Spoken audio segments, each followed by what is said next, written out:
Hello दोस्तों, स्वागत अभिनंदन आप सभी का आपके अपने YouTube channel MK science classes पर। तो मेरे बच्चों, जैसा कि आपको पता है कि हम प्रत्येक दिन आपके लिए आरपीएफ कांस्टेबल एसआई 2024 की साइंस के मोस्ट इंपोर्टेंट क्वेश्चंस, जो प्रीवियस क्वेश्चंस के आधार पर क्वेश्चंस हैं, उनको लेकर आते हैं। इससे पहले मेरे दोस्तों, आपकी लगभग 8 क्लास जा चुकी हैं। जो मेरा भाई चैनल से नया जुड़ा है, उन सभी क्लासेस को एक बार जाकर जरूर देखें, और इसके साथ साथ चैनल को गुरु दक्षिणा के तौर पर सब्सक्राइब, वीडियो को लाइक शेयर जरूर करें। तो चलिए सेशन को स्टार्ट करते हैं बड़े शानदार तरीके से। फर्स्ट क्वेश्चन की तरफ बढ़ते हैं भाई। फर्स्ट क्वेश्चन आपके सामने है, देखिए। कहता है कि डिक्टोलॉजी जो होता है या फिर संकेत भाषा किसको सूचित करती है? उंगलियों से संभाषण, नए शब्द संशोधन प्रणाली, या फिर आंखों के अध्ययन से, या फिर मानसिक चैलेंज प्राप्तों के बीच संभाषण की प्रक्रिया। तो बच्चा राइट आंसर जो बनेगा मेरे दोस्तों, वो राइट आंसर बनेगा उंगलियों के संभाषण से। बिल्कुल राइट आंसर बनेगा मेरे दोस्तों।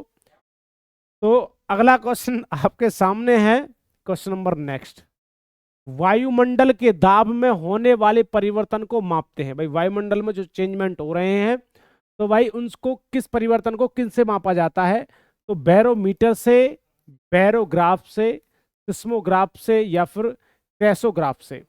तो मेरे दोस्तों, जो राइट आंसर बनेगा वो क्या बनेगा? राइट आंसर बनेगा मेरे दोस्तों, जो बैरोमीटर होता है, वायुमंडलीय जो मौसम संबंधी घटनाएं होती हैं, या फिर आपका बैरोमीटर जो होता है वायुमंडलीय दाब को मापने का काम करेगा।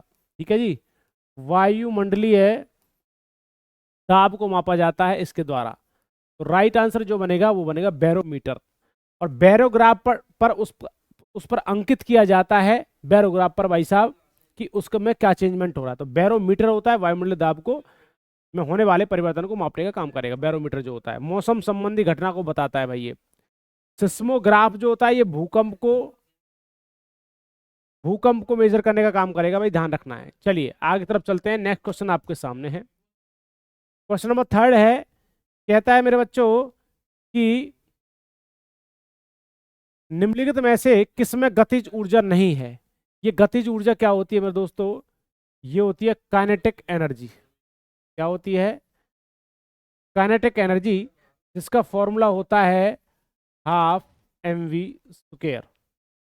तो गतिज ऊर्जा कौन सी नहीं होती है? चली हुई गोली में, या फिर बहते हुए पानी में काइनेटिक एनर्जी नहीं है, चलते हथौड़े में, या फिर खिंचे हुए धनुष में। काइनेटिक एनर्जी का मतलब होता है जो वस्तु गति करते करते एनर्जी दे रही हो, उसको हम बोलते हैं काइनेटिक एनर्जी। और एक होती है स्थितिज ऊर्जा, जिसको हम बोलते हैं पोटेंशियल एनर्जी, जिसमें एनर्जी को एक स्थिति में स्टोर करने के बाद में यूज किया जा रहा है, वो आपकी स्थितिज ऊर्जा होती है। तो बच्चा ध्यान रखना है, यदि मैं आपसे कहने लगूँ पोटेंशियल एनर्जी, तो पोटेंशियल एनर्जी जो होता है वो आपका होता है मेरे दोस्तों, जिसको हम बोलते हैं स्थितिज ऊर्जा। क्या बोला जाता है? स्थितिज ऊर्जा कहा जाता है। और स्थितिज ऊर्जा का जो फॉर्मूला बनेगा वो क्या बनेगा आपका? mgh। क्या बनेगा मेरे मित्रों? mgh बनेगा भाई। ठीक है। तो भाई चलती हुई गोली में मोशन है, इसका मतलब गति है। बहता हुआ पानी, उसमें गति है। चलता हुआ हथौड़ा, उसमें गति है। और खींचे हुए धनुष, तो धनुष को जो खींचा गया है उसमें मेरे दोस्तों क्या नहीं है आपका? उसके अंदर आपका कोई भी गति नहीं है। उसमें एनर्जी को स्टोर करने के बाद और बाद में उसको यूज किया जा रहा है, बाद में छोड़ा जा रहा है। चलिए नेक्स्ट क्वेश्चन पर बढ़ते हैं। क्वेश्चन नंबर 4 है, कहता है कि 1 किलोवाट घंटा निम्न के बराबर होता है। भाई 1 किलोवाट घंटा निम्नलिखित के बराबर होता है 3.6 मल्टीप्लाई बाय 10 की पावर 5 जूल, 3.6 मल्टीप्लाई बाय 10 की पावर 5 जूल, 3.6 मल्टीप्लाई बाय 10 की पावर 5 जूल। किसके बराबर होगा मेरे बच्चों? तो 1 किलोवाट घंटा निम्नलिखित के बराबर होगा। तो मेरे दोस्तों ये होता है आपका 3.6 मल्टीप्लाई बाय 10 की पावर 6 जूल के बराबर होता है 1 किलोवाट घंटा। राइट आंसर जो बनेगा वो सी राइट आंसर बनेगा। नेक्स्ट क्वेश्चन आपके सामने है, निम्नलिखित में से किसके अधिक सेवन करने से शरीर में विटामिन बी की कमी हो जाती है? भाई तो ज्यादा मात्रा में आप यूज कर रहे हैं चाय का, कॉफी का, अल्कोहल का, या फिर कोक का। तो मेरे दोस्तों यदि आप ज्यादा मात्रा में किसका यूज करते हैं? अल्कोहल का यूज करते हैं। किसका यूज करते हैं? अल्कोहल का यूज करते हैं। इसका मतलब शराब का यूज करते हैं, C2H5OH का यूज करेंगे। तो भाई आपके शरीर के अंदर किसकी कमी हो जाएगी? विटामिन बी की कमी हो जाती है। तो ध्यान रखना है भाई, क्या राइट आंसर बनेगा? राइट आंसर बनेगा भाई सी, राइट आंसर बनेगा। यदि मेरे दोस्तों वीडियो अच्छी लग रही है गुरुदक्षिणा के तौर पर चैनल को सब्सक्राइब, वीडियो को लाइक शेयर जरूर करें। इस आपके एक कार्य से हमें मोटिवेशन मिलेगा और प्रत्येक दिन हम आपके लिए ऐसी क्लासेस ला रहे हैं और आगे भी लाते रहेंगे। क्वेश्चन नंबर 6 देखिए भाई, एक एंगस्ट्रॉम जो होता है, एंगस्ट्रॉम बराबर कितने मीटर के होता है? 10 की पावर माइनस 10 मीटर के, 10 की पावर माइनस 16 मीटर के, 10 की पावर माइनस 25 मीटर के और 10 की पावर माइनस 12 मीटर के। तो एक एंगस्ट्रॉम जो बराबर होता है वो होता है 10 की पावर माइनस 10 मीटर के होता है। बिल्कुल राइट आंसर जो बनेगा इसका आपका क्या बनेगा? ए राइट आंसर बनेगा भाई। क्या बनेगा? ए राइट आंसर बनेगा। चलिए आगे तरफ चलते हैं। नेक्स्ट क्वेश्चन आपके सामने है, क्वेश्चन नंबर 7, पेस मेकर का कार्य है।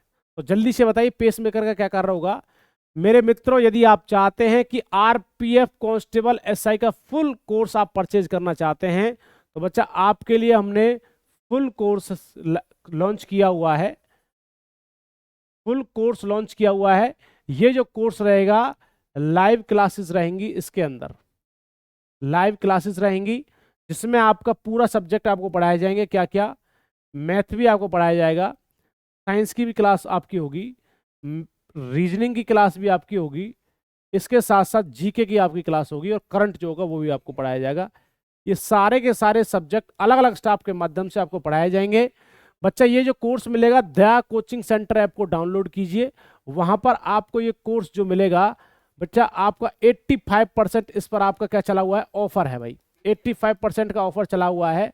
तो 85% ऑफर काट करके ये जो आपका कीमत है इसकी, ये भाई 199 रुपीज। कितना है? ओनली 199 रुपए के अंदर आपके लिए कोर्स लाए हुए हैं।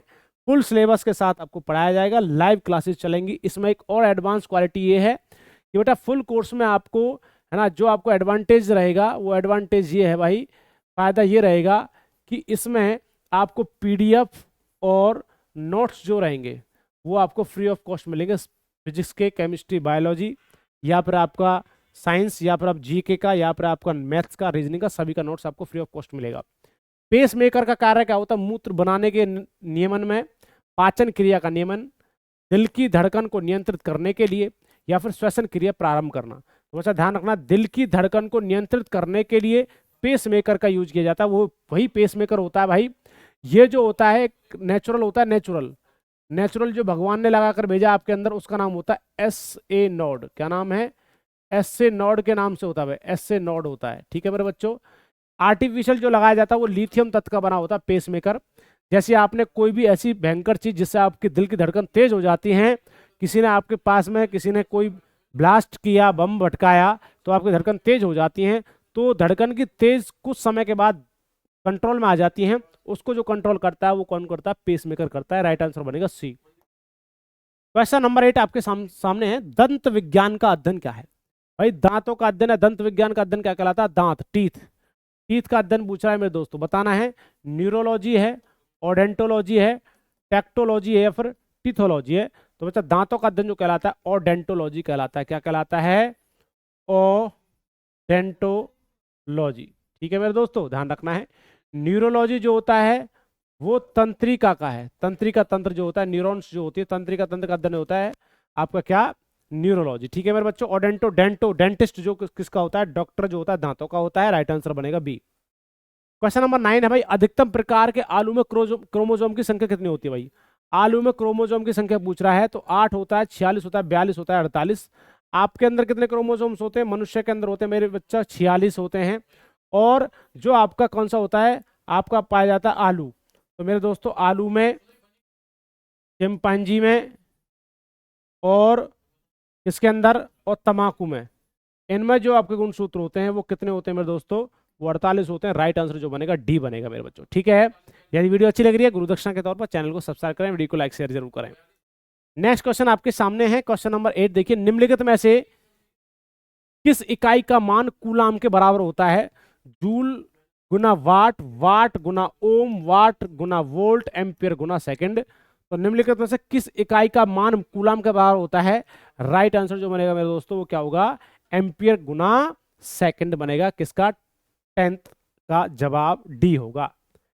नेक्स्ट क्वेश्चन आपके सामने, किसी भी स्थिर या गतिशील वस्तु की स्थिति और दिशा में तब तक कोई परिवर्तन नहीं होता जब तक उस पर कोई बाह्य बल सक्रिय नहीं होता है। यह है कौन सा नियम है भाई? न्यूटन का गति का प्रथम नियम है, न्यूटन का गति विषयक द्वितीयक नियम है, या न्यूटन का गतिक विषयक तृतीय नियम है, या इनमें से कोई नहीं। तो बच्चा मैंने पहले ही बताया आपको कि कोई वस्तु विराम अवस्था में तो विराम में रहेगी जब तक बाहरी फोर्स लगाकर उसको चलाया ना जाए, उठाया ना जाए। या गतिशील वस्तु है उसको जब तक भारी फोर्स नहीं लगा जाएगा वो गति की अवस्था में रहेगी। ये न्यूटन का कौन सा नियम कहता है मेरे दोस्तों? न्यूटन का प्रथम नियम कहता है। राइट आंसर क्या बनेगा? ए बनेगा। ठीक है जी, जिसको हम बोलते हैं law of inertia. Law of inertia क्या होता है? लॉ ऑफ इनर्शिया, जड़त्व का नियम। क्या कहते हैं इसको? जड़त्व का नियम। ठीक है जी, तो जड़त्व का नियम होता है। नेक्स्ट क्वेश्चन आपके सामने है, क्वेश्चन नंबर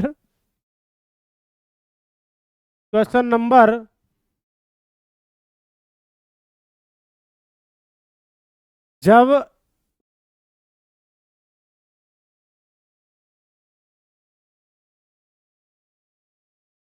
जब एक चल वस्तु की गति दुगनी हो जाती है तो उसकी गतिज ऊर्जा कितनी है भाई? Kinetic energy. तो पूछ रहा है भाई, काइनेटिक एनर्जी का फॉर्मूला मैंने बताया था, कितना होता है मेरे दोस्तों? ये होता है कितना? आपका होता है हाफ mv स्क्वायर। तो दुगनी हो जाती है, चौगुनी हो जाती है, समान रहती है, तीन गुनी हो जाती है। तो ध्यान रखना दोस्तों, कितनी हो जाएगी? चौगुनी, क्योंकि भाई वेग को दोगुना कर दिया, पहले ही स्क्वायर है, दोगुना करेंगे, दो दूनी चार गुना हो जाएगी। राइट आंसर बनेगा मेरे बच्चों बी। नेक्स्ट क्वेश्चन है भाई, निम्नलिखित में से असत्य युग्म को पहचानो भाई साहब। मतलब कि इसमें से फॉल्स आपका कोई भी करेक्ट मैच है, इनकरेक्ट बताना। इनकरेक्ट मैच कौन सा होगा? कवक का अध्ययन कहलाता है माइकोलॉजी, रक्त का अध्ययन कहलाता है हेमेटोलॉजी, पंछियों का अध्ययन कहलाता है ऑर्निथोलॉजी, और कीटों का अध्ययन कहलाता है भाई साहब आपका हर्पेटोलॉजी। तो मेरे बच्चा राइट आंसर जो मेरे बच्चा बनेगा, कीटों का अध्ययन हर्पेटोलॉजी होता है। ये बात गलत है, इसी वजह से राइट आंसर क्या होगा? डी होगा। इसी वजह से ये युग्म क्या है? गलत है, क्योंकि मेरे बच्चा हर्पेटोलॉजी होता है सर्पों का अध्ययन कह सकते हैं, या फिर ऑफियोलॉजी हम कह सकते हैं, ध्यान रखना है। कीटों का अध्ययन जो होता है मेरे बच्चा, वो तो होता है क्या? यदि यहाँ होता है एंटोमोलॉजी, क्या होता है?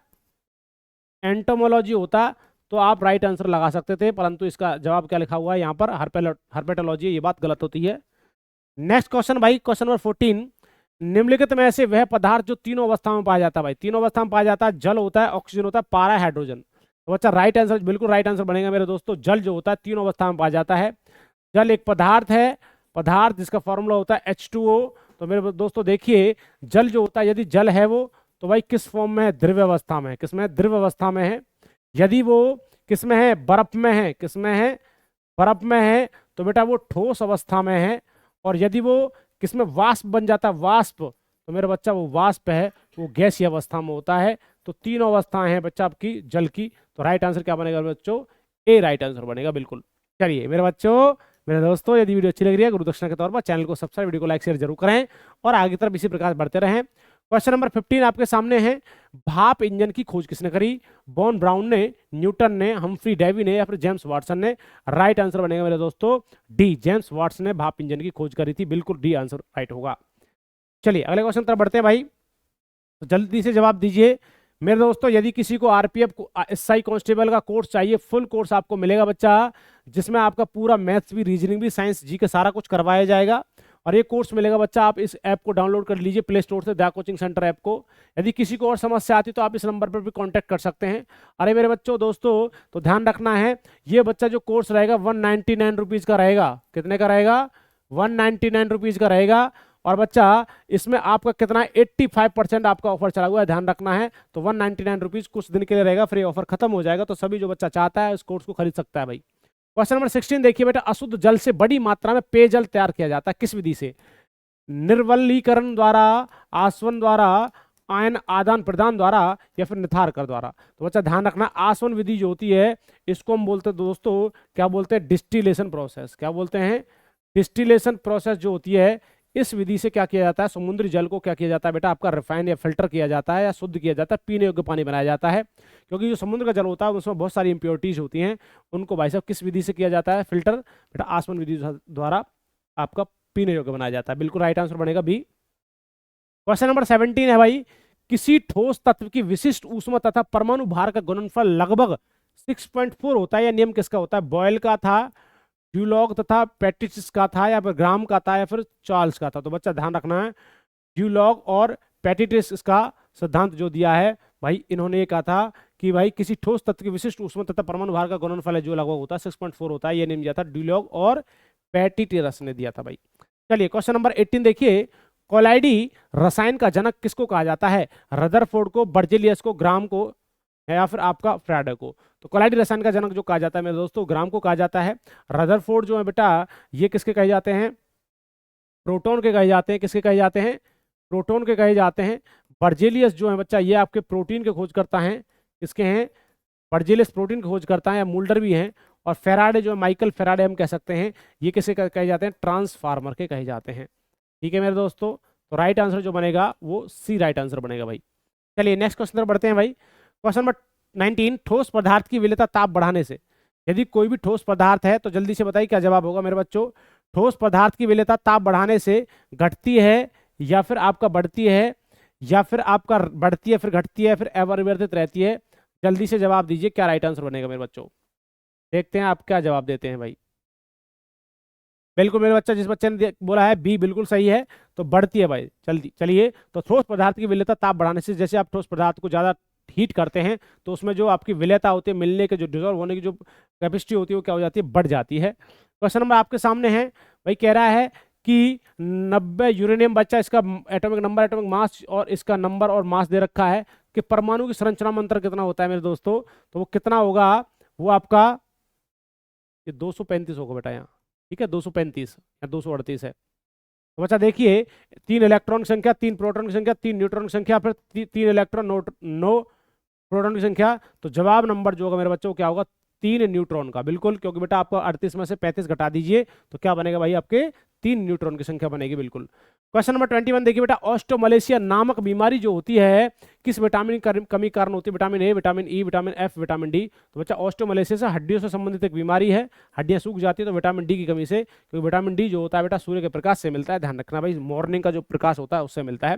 विटामिन ए की कमी से रोग होता है रतौंधी, विटामिन ई की कमी से होता है बांझपन या नपुंसकता, और विटामिन एफ कुछ होता नहीं है, विटामिन डी की कमी से रोग होता है रिकेटस। ठीक है, और एक होता है ऑस्टोमलेशिया। चलिए नेक्स्ट क्वेश्चन पर बढ़ते हैं भाई। क्वेश्चन नंबर 22, नाभिक का आकार कितना होता है बेटा? कोई भी आपका क्या है? एक परमाणु है, और परमाणु के अंदर होता है कोई भी न्यूक्लियस। क्या होता है? यहाँ पर होता है केंद्रक। ठीक है, इस केंद्रक का रेडियस पूछ रहा है, इस केंद्रक का व्यास पूछ रहा है आपसे, न्यूक्लियस उसको बोलते हैं। तो बच्चा जल्दी से बताइए क्या जवाब होगा।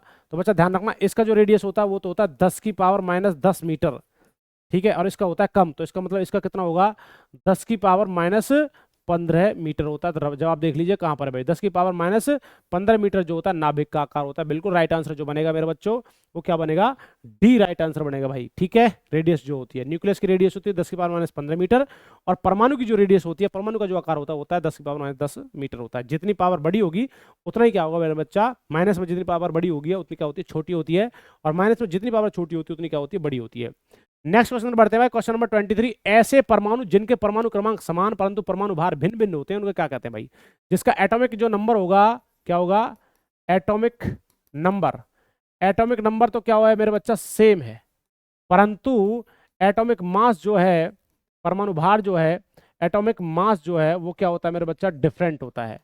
ठीक है, डिफरेंट हो या फिर अलग हो तो बच्चा उनको क्या बोलते हैं? संभारिक, बहुलक, समस्थानिक, या फिर इनमें से कोई नहीं। संभारिक को आइसोबार, इसको आइसोटॉप्स, तो बच्चा उनको बोलते हैं आइसोटॉप्स। क्या बोलते हैं? आइसोटॉप्स बोलते हैं। तो ध्यान रखना, आइसोटॉप इसका जवाब होगा। जैसे मैं आपके सामने लिख देता हूँ, हाइड्रोजन के 3 समस्थानिक होते हैं। हाइड्रोजन आपके सामने लिखा, हाइड्रोजन के 3 समस्थानिक हैं। कौन सा? 1H1, 1H2 और 1H3। इसको हम बोलते हैं प्रोटियम, इसको ड्यूटेरियम, इसको ट्राइटियम। तो देखिए बेटा, यहाँ पर एक आ रहा है, यहाँ पर एक आ रहा है, यहाँ पर एक, यहाँ पर एक और यहाँ पर एक, परंतु यहाँ पर देखिए समान हो गया ना, एक एक एटॉमिक नंबर तो क्या है? ये सेम है ना, एटॉमिक नंबर तो सेम है तीनों में। यहाँ भी एक, यहाँ भी एक, यहाँ भी एक, परंतु देखो यहाँ पर चेंजमेंट है तो इसका मास चेंज हो रहा है। तो ध्यान रखना, वो होते हैं समस्थानिक। और ये उल्टा हो जाए, मतलब कि एटॉमिक जो नंबर है वो डिफरेंट हो जाए, मतलब कि परमाणु क्रमांक अलग हो जाए और परमाणु भार समान हो जाए, तो उसको हम बोलते हैं संभारिक बेटा। ठीक है, आइसोबार। चलिए नेक्स्ट क्वेश्चन पर बढ़ते हैं भाई। यदि वीडियो अच्छी लगी है गुरु दक्षिणा के तौर पर चैनल को सब्सक्राइब, वीडियो को लाइक शेयर जरूर करें भाई। चलिए नेक्स्ट क्वेश्चन पर बढ़ते हैं भाई। क्वेश्चन नंबर 24 कहता है किसी तत्व की परमाणु संख्या 35 तथा 18 इलेक्ट्रॉन है तो उस तत्व में प्रोटॉन की संख्या कितनी होगी? आपको पता है इलेक्ट्रॉन का नंबर, इलेक्ट्रॉन की संख्या, इलेक्ट्रॉन की संख्या, इलेक्ट्रॉन की संख्या बराबर होती है प्रोटॉन की संख्या के, प्रोटॉन की संख्या के। मान के चलिए यदि यहाँ पर इलेक्ट्रॉन जो है, इलेक्ट्रॉन की संख्या 18 है, तो प्रोटॉन की संख्या भी कितनी होगी मेरे बच्चों, प्रोटॉन की कितनी होगी, 18 होने वाली है। तो यही पूछ रहा है भाई किस तत्व में प्रोटॉन की संख्या है, तो जवाब नंबर होगा मेरे बच्चों बी होगा। ठीक है, चलिए क्वेश्चन नंबर आपके सामने है 25। 100 ग्राम अंडे में कितना प्रोटीन होता है? 100 ग्राम अंडे में कितना प्रोटीन होता है? 10 ग्राम, 11 ग्राम, 12 ग्राम या 15 ग्राम? तो राइट आंसर जो बनेगा 100 ग्राम अंडे में कितना प्रोटीन होता है मेरे दोस्तों, वो होता है 10 ग्राम। बिल्कुल राइट आंसर बनेगा मेरे बच्चों, ए राइट आंसर बनेगा। क्वेश्चन नंबर आपके सामने 26। किस वैज्ञानिक ने गामा किरणों की खोज करी थी? गामा किरणें जो होती है बेटा, अल्फा बीटा गामा, गामा किरणों की जो फ्रीक्वेंसी होती है, फ्रीक्वेंसी जो होती है बेटा, ये होती है हाई, ज्यादा, सबसे ज्यादा, सबसे ज्यादा फ्रीक्वेंसी होती है। यदि मैं बात करता हूँ वेव लेंथ की, तो वेव लेंथ जो होता है सबसे कम, सबसे कम। ठीक है जी, ज्यादा होती है फ्रीक्वेंसी जो होती है सबसे ज्यादा, वेवलेंथ जो होता है मतलब आवृत्ति, इसको हम बोलते हैं तरंग दैर्ध्य, और इसकी भेदन क्षमता सबसे ज्यादा, भेदन क्षमता, भेदन क्षमता सबसे, भेदन क्षमता सबसे ज्यादा होती है किसकी भाई, आपकी गामा रेज की। तो किसके खोज करता है, इसके खोज करता कौन है बेटा, पॉल विलार्ड, आपका रदरफोर्ड रोंटजन है, या फिर आपका डॉल्टन। तो ध्यान रखना बच्चा, इसका जवाब जो होगा पॉल विलार्ड इसके खोज करता है। रदरफोर्ड मैंने कितनी बार बताया, रोंटजन है एक्सरे के, किसके हैं, एक्सरे खोज करता है। डॉल्टन जो है परमाणु की खोज करता है, इसका मतलब एटम के खोज करता है, एटम के। ठीक है मेरे दोस्तों, चलिए नेक्स्ट क्वेश्चन पर बढ़ते हैं भाई। अगला क्वेश्चन आपके सामने मेरे दोस्तों, नेक्स्ट क्वेश्चन है भाई, क्वेश्चन नंबर 27। निम्नलिखित में से किस प्रकार के जंतुओं में लाल रक्त का अभाव होता है? इनाइमा, ओबीफेरस, इनाइमा, इनाइमा है या एनाइमा है, तो विविपेरस है। तो जवाब नंबर होगा बेटा एनाइमा जो होते हैं वो क्या होते हैं, उसमें आरबीसी का अभाव होता है, रेड ब्लड सेल्स जो होती है ये नहीं पाई जाती हैं भाई। क्वेश्चन नंबर आपके सामने है 28। प्राणी जातियों के नामकरण हेतु द्विनामपत्ति, ठीक है, द्विनामपत्ति किसने दिया था भाई, कैरोलस लिनियस ने, चार्ल्स डार्विन ने, ग्रेगर मेंडल ने, रॉबर्ट हुक ने। तो बच्चा ध्यान रखना, चार्ल्स डार्विन तो विकासवाद की खोज करता है, विकासवाद, विकासवाद सिद्धांत इन्होंने दिया था। मेंडल अनुवांशिकी के पितामह है, अनुवांशिकी खोजकर्ता किसको कहा जाता है, आपके ग्रेगर मेंडल को। रॉबर्ट हुक जो है वो कोशिका के सेल के खोज करता है। ठीक है मेरे बच्चों, चलिए कौन है बेटा, अनुवांशिकता जो है आपके ग्रेगर मेंडल, रॉबर्ट हुक कोशिका के हैं। इसका जवाब जो होगा कॉर्लिनियस जो है, कैरोलस लिनियस जो है वो द्विनामपत्ति खोज करता है। इसका मतलब दो भागों में बांटा था। ये हम जंतु जगत की मैं बात करूं, जंतु क्या है, हम जीव विज्ञान की मैं बात कर देता हूँ, जीव विज्ञान को। तो जीव विज्ञान को बांटने वाले जो व्यक्ति हुए दो भागों में, कौन सा में, एक तो बताया था बेटा जोलॉजी, क्या होता है, जूलॉजी होता है, एक तो होता है बॉटनी, और एक होता है दोस्तों जूलॉजी। ठीक है जी, जिसको जंतु जगत, इसको पादप जगत कहते हैं। ठीक है, राइट आंसर बनेगा ए। नेक्स्ट क्वेश्चन पर बढ़ते हैं भाई, क्वेश्चन नंबर 29। निम्नलिखित में से किसने कोशिकाओं में केंद्र की उपस्थिति तथा ब्राउनी सेंस गति की खोज करी थी? रॉबर्ट हुक, अरस्तु, रॉबर्ट ब्राउन या फिर एंटोनी ल्यूवेनहॉक? इसका मतलब कोशिका के केंद्र की खोज करता पूछ रहा है, तो बच्चा कोशिका केंद्र की खोज करता है रॉबर्ट ब्राउन। अरस्तु जीव विज्ञान के हैं, है ना, अरस्तु जीव विज्ञान के खोज करता है। रॉबर्ट हुक कोशिका के हैं, कोशिका भी डेड सेल थी ये, कोशिका खोज करता है। और एंटोनी वॉन ल्यूवेनहॉक हैं, ये जीवाणु के बैक्टीरिया की खोज करता है, ध्यान रखना है भाई। चलिए नेक्स्ट क्वेश्चन पर बढ़ते हैं भाई, क्वेश्चन नंबर नेक्स्ट आपके सामने है। यदि कोई भी मेरा भाई पूरा का पूरा कोर्स खरीदना चाहता है जिसमें फुल सिलेबस आपको कराया जाएगा आरपीएफ कांस्टेबल एसआई का, तो बेटा ये सफलता बैच आपका रहने वाला है। त्याग कोचिंग सेंटर ऐप पर आपको मिलेगा, इस ऐप को डाउनलोड कर लीजिए। और ये कोर्स मिलेगा 199 रुपीज़ के अंदर मिलेगा। और बच्चा इसमें आपको 85% का बेटा आपका ऑफर चला हुआ है। यदि किसी और को समस्या हो रही थी इस नंबर पर कॉन्टैक्ट कर सकता है, जिसमें फिजिक्स, केमिस्ट्री, बायो या फिर हम कह सकते हैं साइंस, मैथ्स, रीजनिंग और जी का आपका पूरा पूरा कंप्लीट करवाया जाएगा सिलेबस। निम्नलिखित कोशिकाओं में से किसमें समभाजन होता है? पुनरुत्पादन कोशिकाओं में, कायिक कोशिकाओं में, एक कोशिका कोशिकाओं में, उपयुक्त में से कोई नहीं। तो बेटा सम विभाजन की बात कर रहा है तो ये कौन सा होता है, कायिक कोशिका में होता है सम विभाजन। राइट आंसर बनेगा मेरे दोस्तों बी। क्वेश्चन नंबर आपके सामने 31। वृद्धि में कोशिका विभाजन होता है, वृद्धि में कोशिका विभाजन होता है समसूत्री, अर्धसूत्री, असूत्री या फिर बहु विभाजन? तो समसूत्री विभाजन होता है इसके अंदर। वृद्धि में कोशिका विभाजन जो होता है समसूत्री विभाजन कहा जाता है भाई। यदि वीडियो अच्छी लग रही है गुरुदक्षिणा के तौर पर चैनल को सब्सक्राइब जरूर करें। नेक्स्ट क्वेश्चन है भाई, कह रहा है 32। कोशिका बनने से लेकर इसके विभाजन के द्वारा संतति कोशिका बनने तक होने वाली सारी प्रक्रियाओं को क्या कहते हैं? गुणसूत्र, कोशिका चक्र या मैट्रिक्स या फिर पॉलिकल। तो बच्चा ध्यान रखना, कोशिका का मरना, निर्माण होना सभी क्या होता है, ये कोशिका चक्र है। ये बेटा आपका क्या कहलाता है, सेल साइकिल कहलाता है। सेल साइकिल कहलाता है। कोशिका का मरना, जीना, वरना जो होता है सेल साइकिल होता है भाई, ध्यान रखना है। चलिए मेरे दोस्तों, अगला क्वेश्चन आपके सामने है, क्वेश्चन नंबर 33। विटामिन की खोज किसने करी? विटामिन के खोजकर्ता कौन कहे जाते हैं? फंक हैं, FC हॉपकिंस हैं, फीजा हैं या प्रिस्टले हैं? तो बच्चा ध्यान, हॉपकिंस तो विटामिन डी के खोजकर्ता कहे जाते हैं। इसका जवाब होगा फंक जो है 1665 ईस्वी में विटामिन की खोज करी थी। किसने बच्चा? आपके फंक ने। ठीक है, फंक की लेनी विटामिन की। ये विटामिन आपने देखा होगा, ए होता है, बी होता है, सी होता है, डी होता है, ई होता है और के। अलग अलग विटामिन के अलग अलग खोज करता हूँ, परंतु पूरी विटामिन के जो खोज करता है मैं बात करता हूँ वो फंक कहे जाते हैं भाई, ध्यान रखना है। चलिए नेक्स्ट क्वेश्चन आपके सामने है भाई, क्वेश्चन नंबर 34। हेनरी किसका मात्रक है? हेनरी किसका मात्रक है? प्रेकत्व का है, तरंग धैर्य का है, प्रदीप्ति का है, ध्वनि तरंग तीव्रता का है। तो बच्चा हेनरी जो है किसका मात्रक होता है? प्रेकत्व का होता है। बिल्कुल राइट आंसर मेरे बच्चों क्या बनेगा? ए राइट आंसर बनेगा भाई। क्वेश्चन नंबर नेक्स्ट आपके सामने, रिकेटस जो होता है, रिकेटस रोग किस विटामिन की कमी के कारण होता है भाई? राइबोफ्लेविन के कारण, विटामिन सी की कमी के कारण, या थायमिन की कमी के कारण, या विटामिन डी की कमी के कारण? तो रिकेट्स रोग जो होगा बच्चा वो होगा विटामिन डी की कमी से। विटामिन बी का वन का नाम है भाई ये थायमिन। विटामिन सी की कमी से रोग जो होता है सकरवी होता है, सकरवी। और दोस्तों राइबोफ्लेविन जो होता है ये आपका विटामिन B12 का साइंटिफिक नाम होता है, ध्यान रखना है। चलिए आगे की तरफ चलते हैं। नेक्स्ट क्वेश्चन आपके सामने मेरे बच्चों, क्वेश्चन कहता है कि किसी द्रव्य में गैस की विलेयता। तो किसी द्रव्य में गैस की विलेयता ताप बढ़ने से बढ़ती है, ताप बढ़ने से घटती है, ताप बढ़ने से अपरिवर्तित रहती है, इनमें से कोई नहीं। तो किसी द्रव्य में गैस की विलेयता जो होती है ताप बढ़ने से क्या होती है? घटती है। राइट आंसर क्या बनेगा मेरे दोस्तों? क्या बनेगा? बी राइट आंसर बनेगा मेरे बच्चों। तो चलिए बच्चा, आपके जो क्वेश्चंस रहे हैं मोस्ट इंपोर्टेंट क्वेश्चंस रहे हैं, सभी बच्चे इन क्वेश्चंस को एक बार दोबारा से रिवाइज करें। तो चलिए बच्चा, आज की क्लास को यहीं पर विराम देते हैं। जो मेरा भाई चैनल से नया जुड़ा है, गुरु दक्षिणा के तौर पर चैनल को सब्सक्राइब, वीडियो को लाइक शेयर करें। चलिए आज चलते हैं, तो हंसते रहिए, मुस्कुराते रहिए, अपने परिवार का ख्याल रखिए। चलते हैं, जय हिंद, जय भारत, धन्यवाद।